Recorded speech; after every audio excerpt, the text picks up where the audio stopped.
ini kan cerita tentang kehilangan nih. Kalau Ari sendiri pernah nggak sih ngerasain kehilangan yang bahkan mungkin sampai nggak rela? Pernah sih, pernah. Apa namanya, kehilangan yang tak tergantikan tuh menurut aku adalah eh gimana ya jelasinnya, kayak menyita satu ruangan yang ada di hidup kita gitu loh. Sampai akhirnya kerinduan tuh hanya bisa dibayar dengan ingatan tanpa ada lagi pertemuan gitu. Itu kehilangan apa nih kalau boleh tahu Ari? Kehilangan ada satu anggota keluarga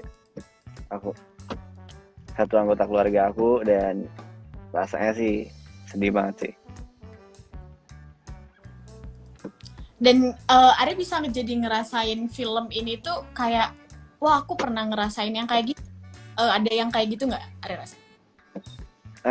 Kalau misalkan rasa-rasa yang sama, mungkin aku pernah mengkolek rasa-rasa itu ya, cuman emosi-emosi yang Abi rasain atau emosi-emosi yang film ini kasih, kayaknya aku nggak pernah ngerasain deh. Cuman kayaknya pernah ada beberapa adegan yang aku pernah rasain di film ini. Jadi tabungan-tabungan emosinya tuh ada gitu.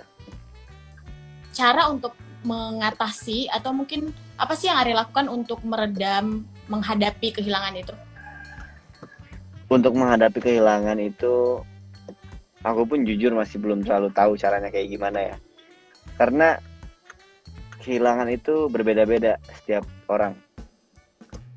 Setiap orang tuh mempunyai cara yang berbeda-beda untuk relakan orang yang mereka sayang, ataupun merelakan barang yang mereka sayang lah, binatang yang mereka sayang lah. Jadi aku nggak bisa menjawab itu sih, karena aku pun masih belum tahu gimana caranya aku bisa mengikhlaskan seseorang yang aku sayang tuh hilang gitu.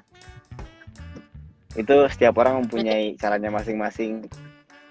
Tapi yang aku tahu adalah yang pasti kita pasti menghadapi 5 steps of grief, yaitu yang pertama ada denial, yang kedua ada anger, dan yang ketiga ada bargaining, yang keempat ada depression, dan yang kelima ada acceptance gitu. Dimana akhirnya kita tahu bahwa kita harus menerima takdir yang ada gitu, bahwa kita emang kehilangan dia gitu. di 5 tahap itu kira-kira yang menurut Ari paling susah untuk dilalui itu yang mana? Di tahap bargaining position sih, karena Itu kenapa? negosiasi sama diri sendiri itu nggak mudah sih kalau menurut aku. Itu sih di bargaining positionnya sampai di tahap depression dan juga acceptance itu nggak mudah.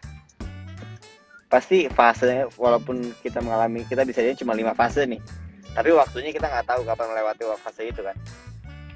Itu yang ngebikin step-step itu jadi sulit gitu, karena kita nggak tahu waktu yang tepat itu kapan kita sampai sampai ke tahap selanjutnya, sampai bisa di tahap menerima takdir kita.